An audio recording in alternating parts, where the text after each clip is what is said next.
Welcome once again to HTV. HTV is Humanist TV Africa. You are most welcome to HTV, Humanist TV Africa. My name is Kato Mukasa. I'm a Ugandan, interested in issues, human rights, and issues humanism. And of course, in the studio is Brian Kabeko from Kenya, who is going to be doing the production today. And today, we are handling issues to do with humanism, and we are going to have a humanist interview. Humanist interviews, and today's guest is none other than Stella Namatovu, a Ugandan who is hardworking Ugandan, who is a teacher, but also an NGO worker, but also a social worker interested in issues humanism.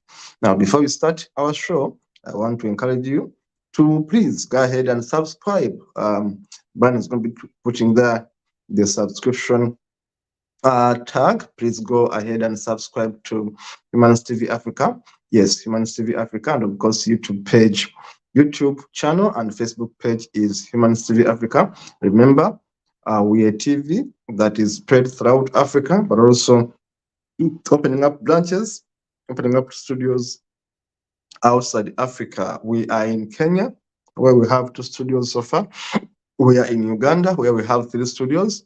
We are in Zambia, we are in Zimbabwe, we are in Nigeria, and we're in Ghana. We are opening up studios very soon in other African countries, including Tanzania, Rwanda, and other countries. We want to take education, we want to take enlightenment, we want to take information to the people. We want to learn as well as learning from you. We want to learn from you as well as learning from us. Remember, iron sharpens iron. Now, today at Humanist TV Africa is a humanist interview, and today our guest is none other than Stella Namatovu. Now, I want to have our guest ushered in, and then we start this conversation. Welcome again to Humanist TV Africa. Yes, Stella, you are most welcome. Stella, can you hear me? Stella, can you hear me?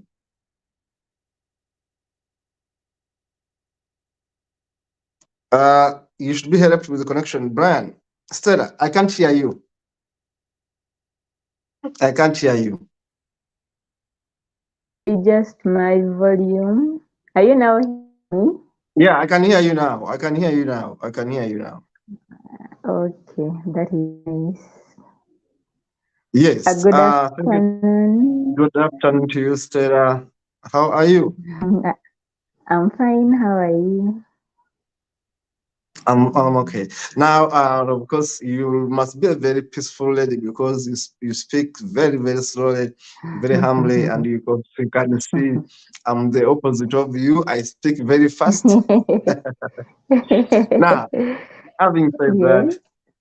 having said that, today, of course, we have Stella Namatovu. I've known Stella Namatovu for some few years now. And of course, through our humanist interactions, I'm a Ugandan just like you.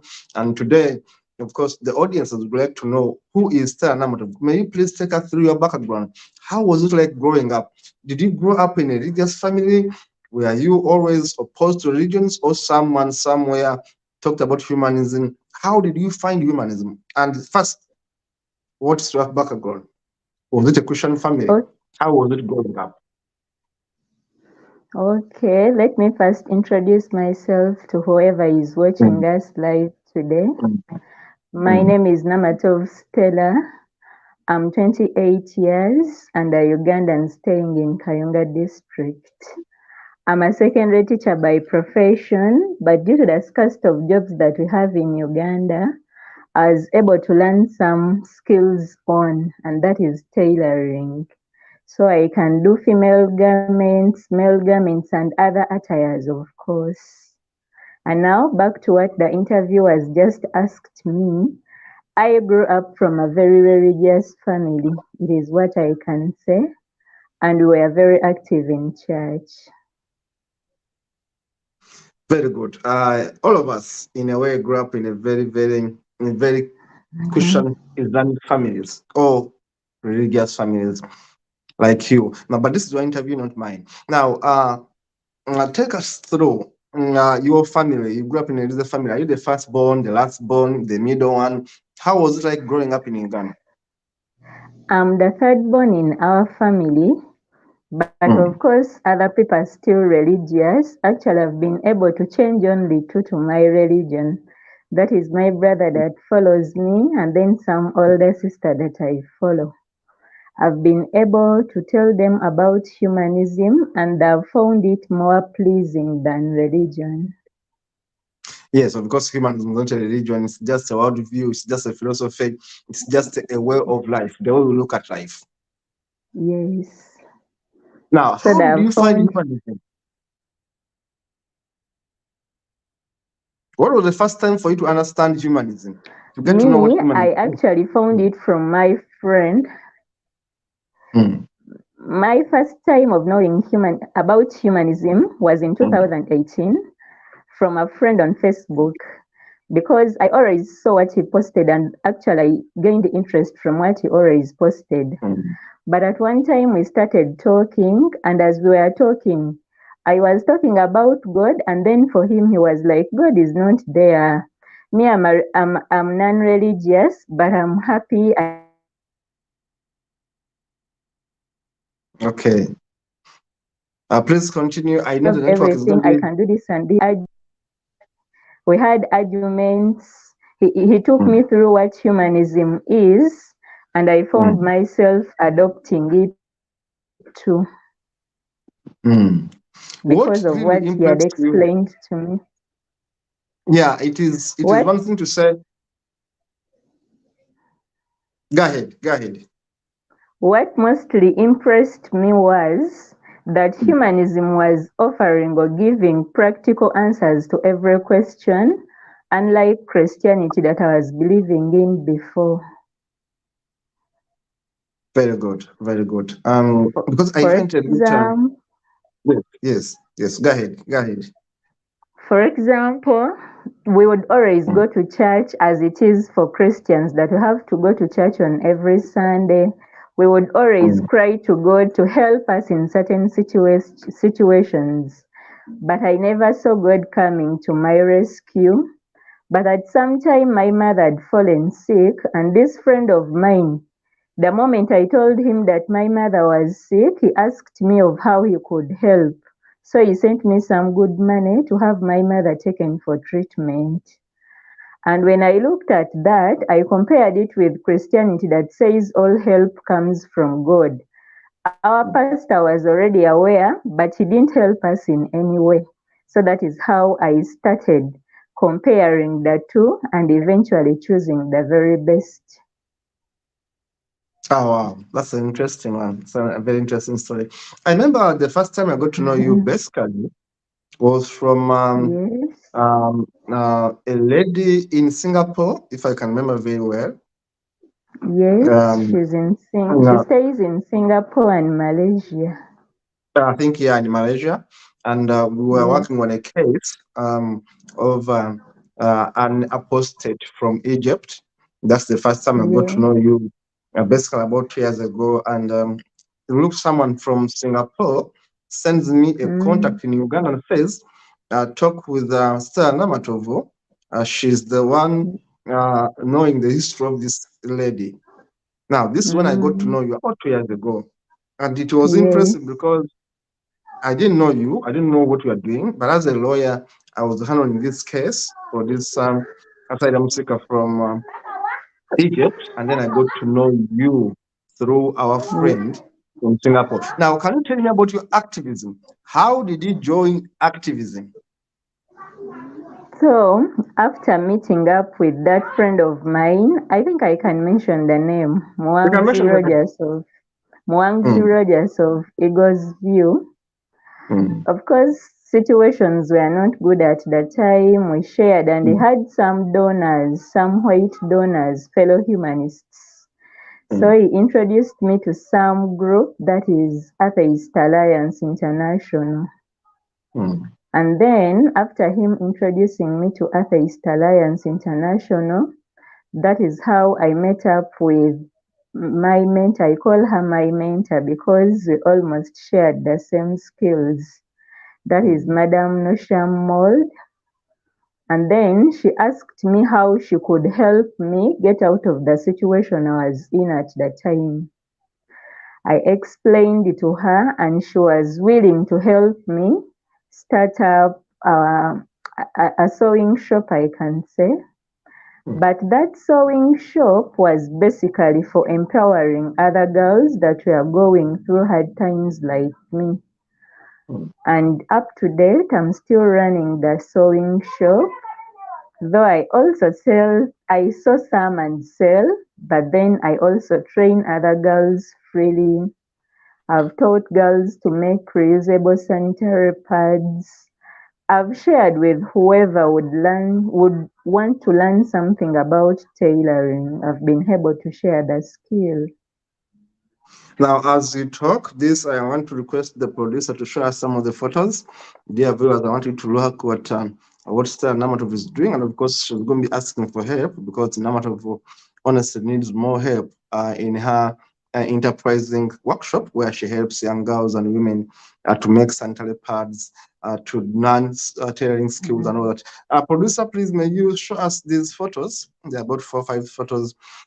People should be able to see what Stella is doing somewhere in Kayunga. She's making garments, and of course she's training others to be able to be independent, to be able to learn a skill. You can see there she's in her own workshop.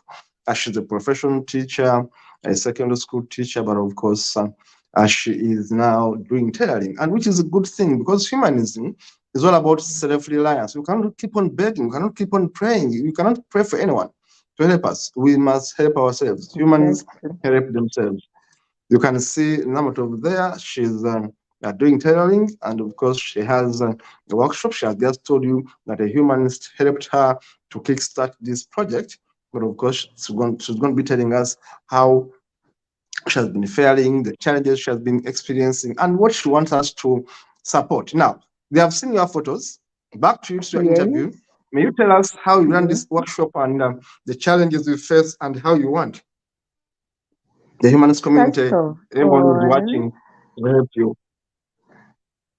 I have been receiving help. Actually, since this year began, I've not received any help from Madam Nosham because I annoyed her somewhere, I can say, and things have not been the same since that time. Especially rent has been hard to raise, being that I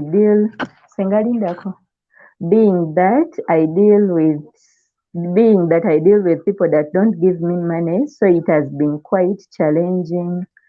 And then some people, you tell them, please come, I'm going to give you the skill for free, but then they're not willing to contribute even the materials. So that has been very challenging. Yeah, it has been very challenging. I can get it. Yes, Stella. Continue, please. Yes, I can hear you, though I cannot hear you at the same time.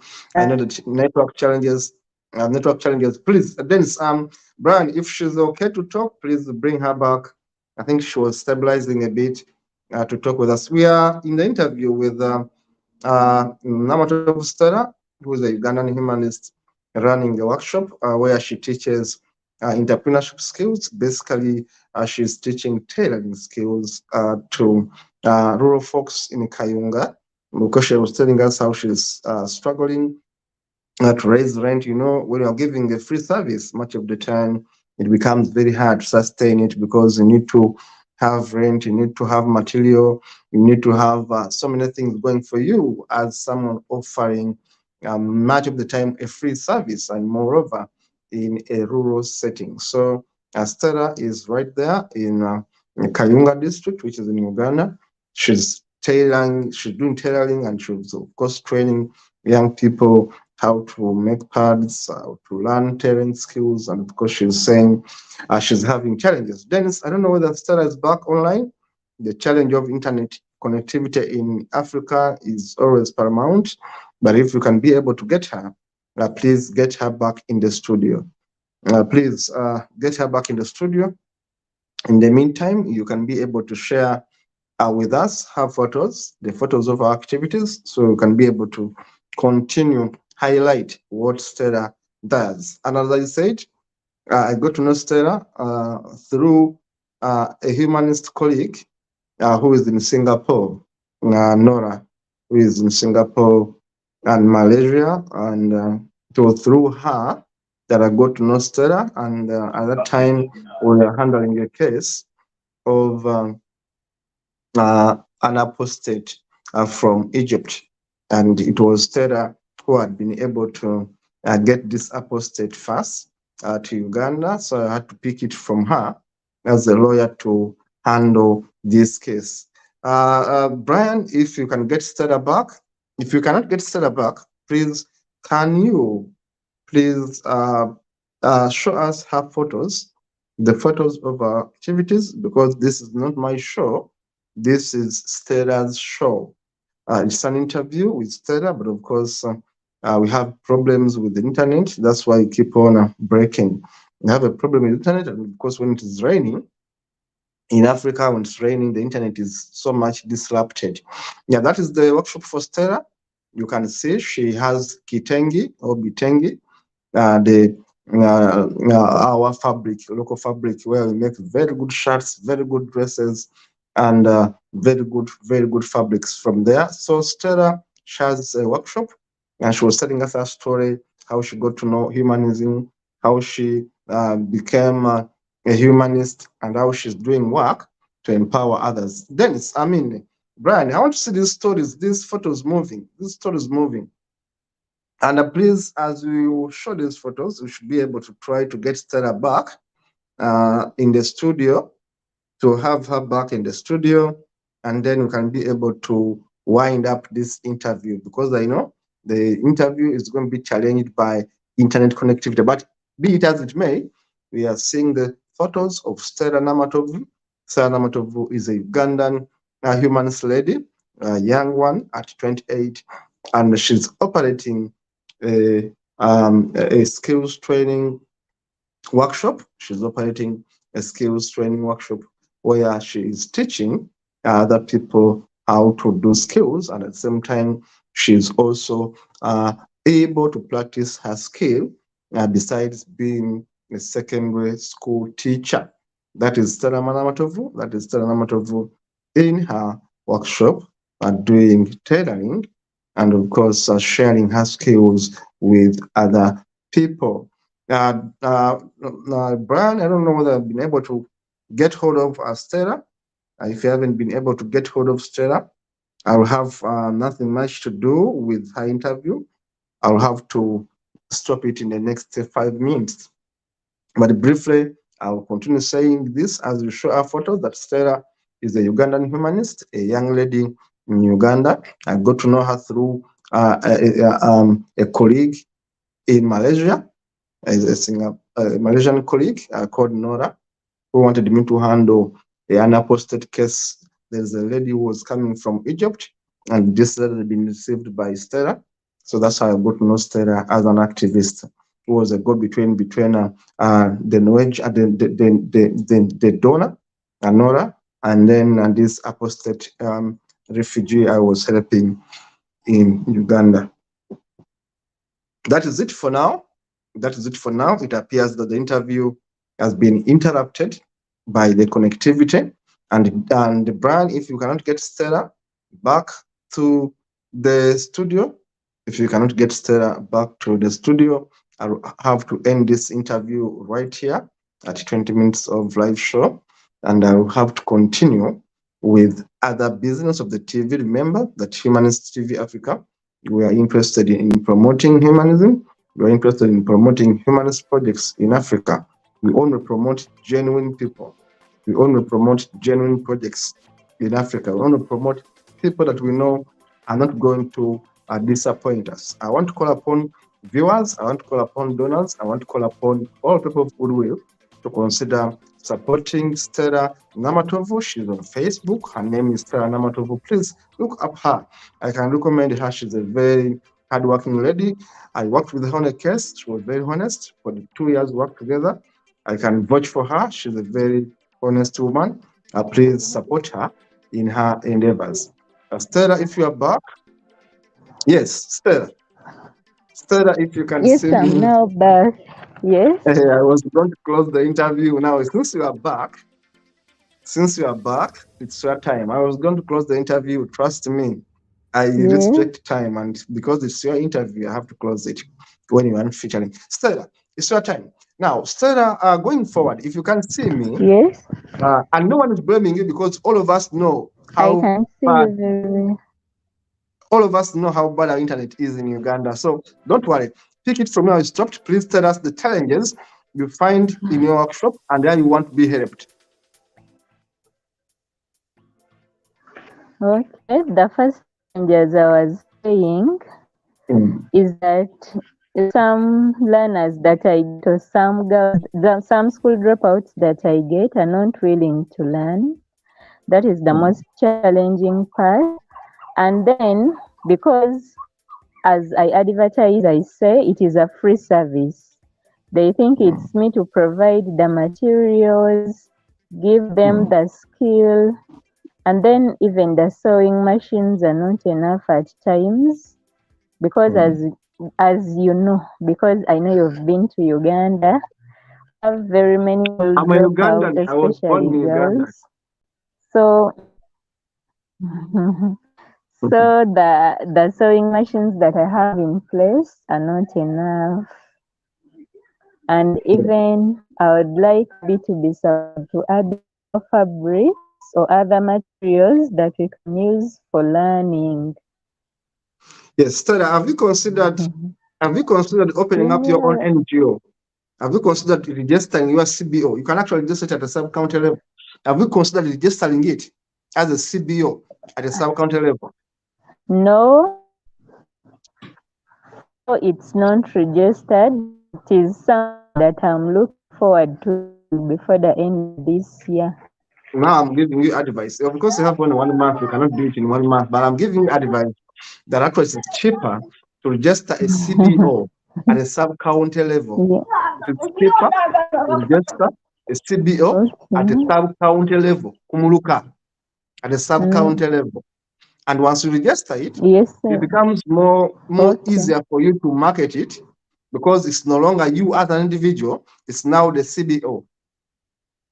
And it's easy. A matter of Okay. designing the constitution, which I can guide you a bit, and then you design a constitution and have 1, 2, 3, 4 members. 2, 3 members are enough, and then put it in a book, and then take it to the sub-county chief in charge of projects, in charge of NGOs. At the sub-county, there's a person in charge of NGOs, the CDF. And then that person registers you and gives you a certificate.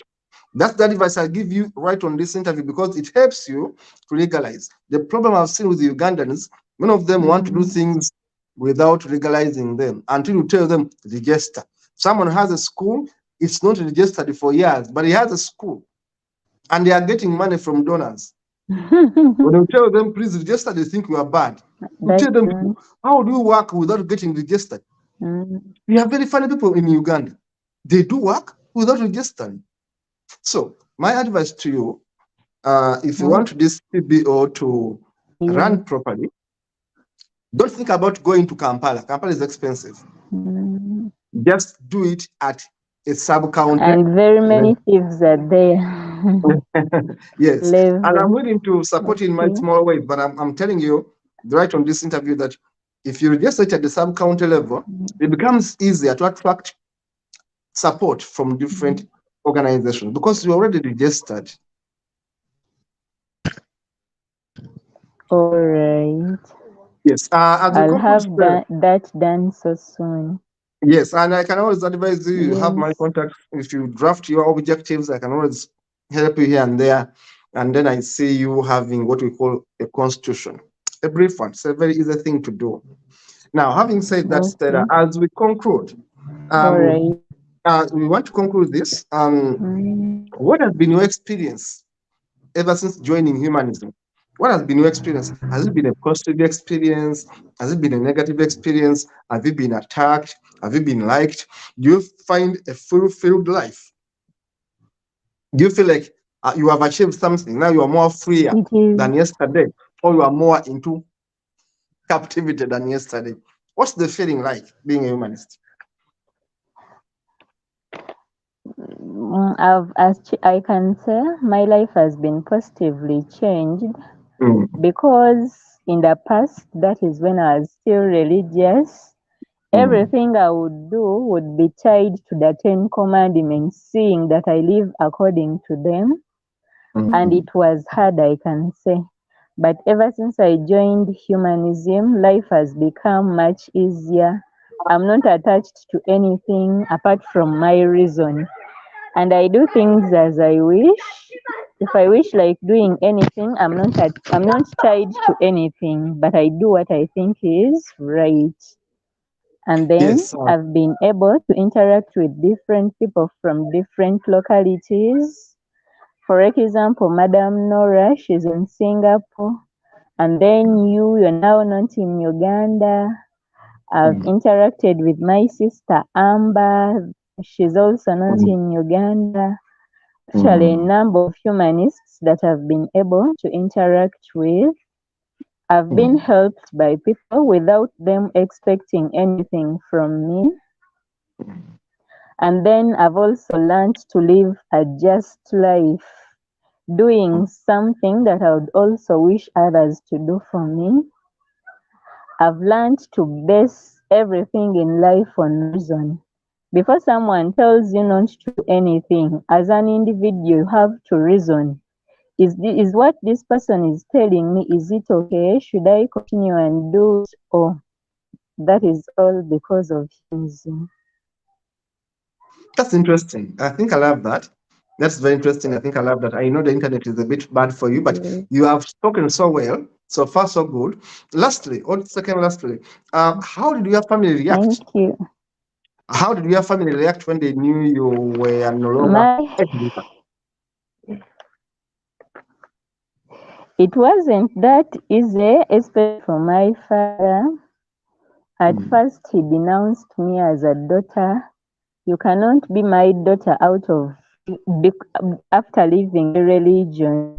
At least you would join some other religion, but how can you say you don't believe in anything?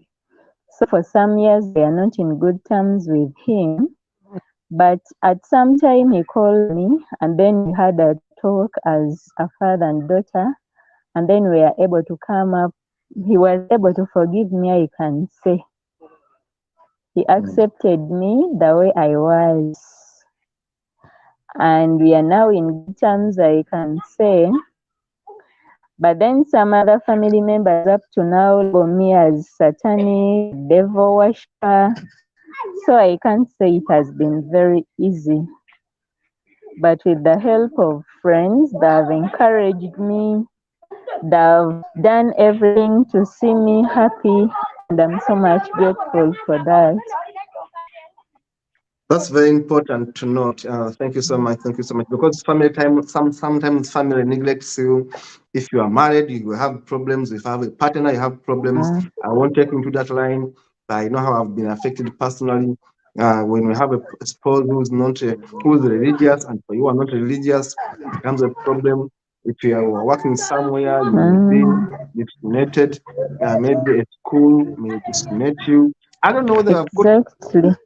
I don't know whether I've faced this kind of discrimination, say from a spouse or spouse, as they say, or from workplace, or from a religious, from a medical center. I don't know. Has your activism, apart from family, affected you outside the family? Maybe if you are 28 now, this is okay to speak. If you have a boyfriend or a husband, I don't know. Has it affected you? If you have say workplace, has it affected you? Like when you Of speak up and course, say yes. Mm. when I just joined humanism, I had a friend that I grew up with simply because he was born again family and he wouldn't tolerate what I was telling him.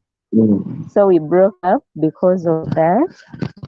And then in some other school where I worked, it is a school also in Kayunga, I was chased for that, and that was towards COVID, because actually I was teaching CRE, African subject, you know that subject, I know it. Christian religious education.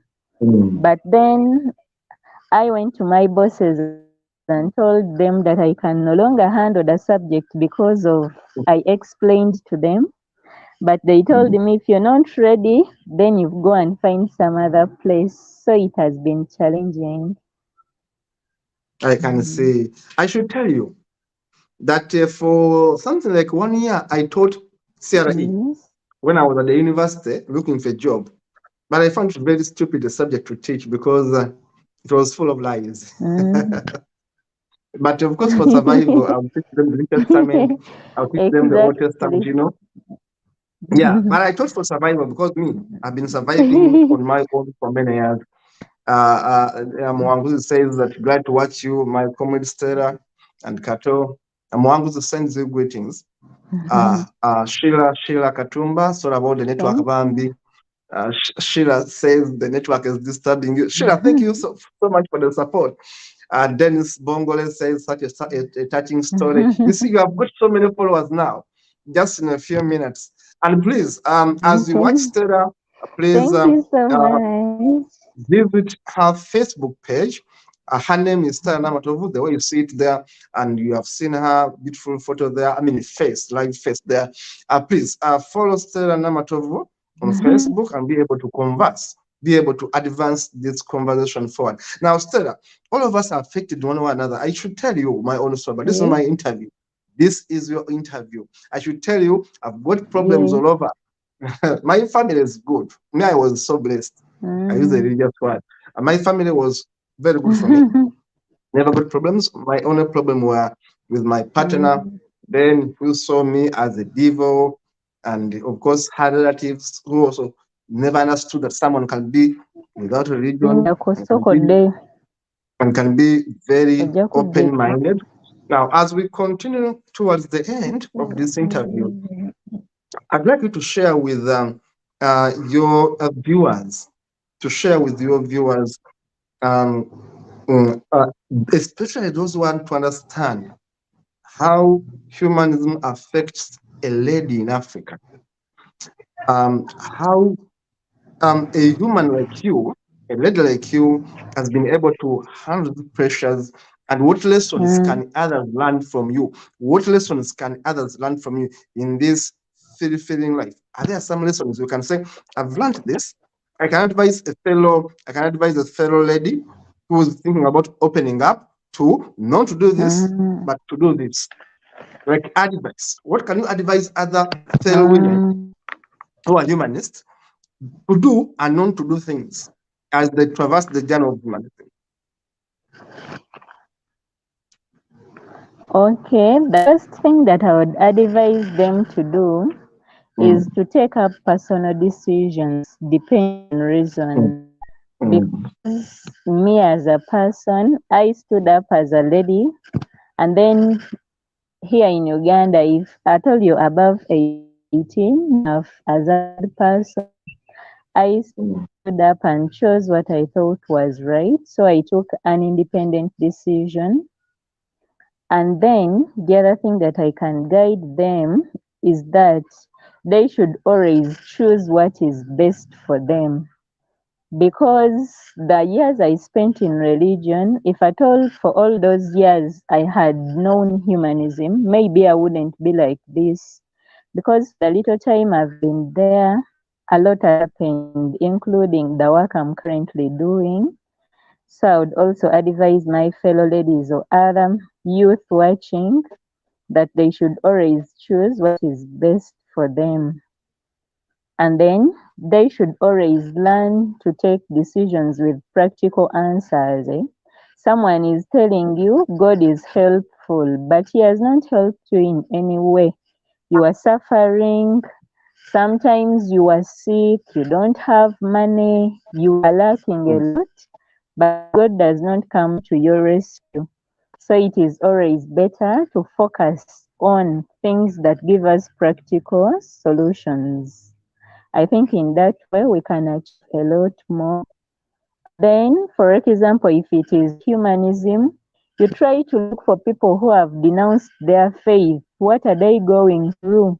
How are they encouraging you? If you find that what you share with them is encouraging and can help you move a step, the better. And then the other thing, that we should always be strong people that don't easily give up, because it's not always easy, as we just said, that sometimes people give up on us, we are neglected, but we should always remain strong in what we believe in. Thank you so much. I think that's lovely. I mean, the way you have talked your issues, presented them today is very, very good. Dean, my brother Dean Kruger from South Africa, the head of Atheist Republic South Africa, has sent you greetings. Right there, said, "Good afternoon, guys. We are watching from Cape Town."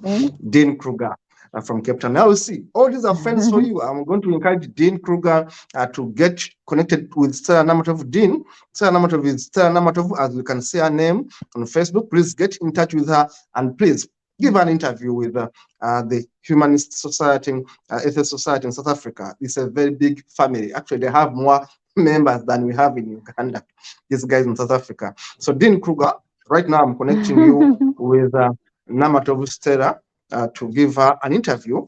If you so happen to have the time, she's right here. She's going to be a very resourceful person in your interviews, and of course in connecting with this African in Uganda and with our colleagues in South Africa. Now, having said that, as we conclude this episode for you today, we have seen your challenges, we have seen your personal growth, and we have seen, of course, where you came from, the family, the relationships that came in, loss of job that all came in between, the work we have begun and how we are struggling. And then we want to conclude this on a takeaway home note. As we wind up, exactly what is your last message for today? Because we'll come back next time. Your last message for our viewers, and where can they find you? Your last message for our viewers, maybe it's a plea. I'm using a legal word. It's a request. Lawyers will say plea, but let me say it's a request. Maybe it's a call for action. Maybe it's a call for support, but also don't forget to tell them your social media handles. Over to you then. Okay, thank you very much once again. As we summarize today's show, I would like to thank whoever has been following, whoever has commented, whoever has liked our show regardless of the poor network. I would like to thank you so much for committing your time. And then to Mr. Kato, I'm so much grateful for granting me the opportunity to express my views and journey of deconversion to humanism. I feel so great about today. Though we had some issues as we saw the network, the work, but next time I shall prepare very well, miss. And then to whoever would wish to know more about me, but I can find a more better place with a more, at least. God is Google. Google is God. Internet So is God. whoever would like. So you cannot compete with God, Google, and internet. So forget about it. Okay, so whoever would like to link up with me after the show on Facebook, I use the names of Namatovu Stella, that is the order, Namatovu Stella, and then on WhatsApp, you can get me on 0779 236979. I hope I can repeat that one.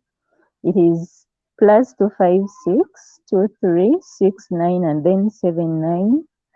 I have an email address that goes stellanamatov355@gmail.com. Those are the social media handles I have so far. I also have a Facebook page running under the names of Nora's Sewing Shop. Okay. Now I'm going to request my producer. I don't know whether it's possible right now. You are going to repeat slowly. My producer is going to pick them and is going to put them on the screen because I want people to contact you. Though, this is the disclaimer. If you get so many men asking for love, It's your business because you have given them your your, your telephone number. It's your business. I'm telling you. Don't blame me. But I would have preferred that you give them, say, your Facebook name, because when they come to Messenger, you can dismiss them. There are people who are going to come and say so many good for nothing things to Okay. you. I'm telling you. But for the sake of it, I'm going to request I understand. because they are going to bombard you with this is watched by thousands of people. Now they are going to bombard you with messages of nonsense and good things. So it's upon you to sieve chaff from with. Now, having said that, your name is Namatovu Stella on Facebook. It's not Stella Namatovu, it is Namatovu Stella. And you have your workshop. Yes. The email is what? Stella Namatovu 355 at gmail.com. Stella Namatovu 355 at gmail.com. We can go with that. I wouldn't want you to repeat the WhatsApp now because you're going to have so many people swamping into your WhatsApp. Let it be private for now. We cannot repeat that. Those who have picked it, they will contact you. Okay. What I want them to, what I'm encouraging them to do is to go into your messenger, because messenger you can block people and accept whoever you want. Exactly. But with WhatsApp, of course, even WhatsApp you can block them, but there'll be so many. And I want to keep your privacy a bit. Now, having said that, I want to thank you so much for your time and for making it happen here. Of course, forget about the internet. The internet is not under your control. Even me, I call it God Google, God Internet. I don't have a God elsewhere. My God is called God Google. When I want something, I simply ask Google, tell me where I am. Then Google will tell me your location today is this city. So to me, if I'm asked what is your God? It is God Google and God Internet. So who is the creator of your God? Mark and his other funny name, Zuckerberg, whatever it is. Now those ones. That is the creator of my God, my God Google. So having said that, Stella Namatovu, thank you so much for happening to be here on the show. Then the Brian Kabeko in Kenya was our producer today. And of course, you can also say goodbye to your viewers the way you want. Your last word again, and then goodbye. I'd like to thank you so much once again for hosting me, Mr. Kato. And then I'd like to appreciate whoever put in time, paid for the data to see us live, and appreciate us. What you've been discussing, much grateful. And then I would like to urge more people to please watch the program or subscribe through YouTube and other sites as they always tell us. Thank you so much. Have a nice evening and a good morning. Thanks to some people. And keep it positive. Good things are yet to happen in your life. Good things are yet to happen in your life. Keep it positive, keep going, and keep your head high. See you in the next one. All right. Thank you so much.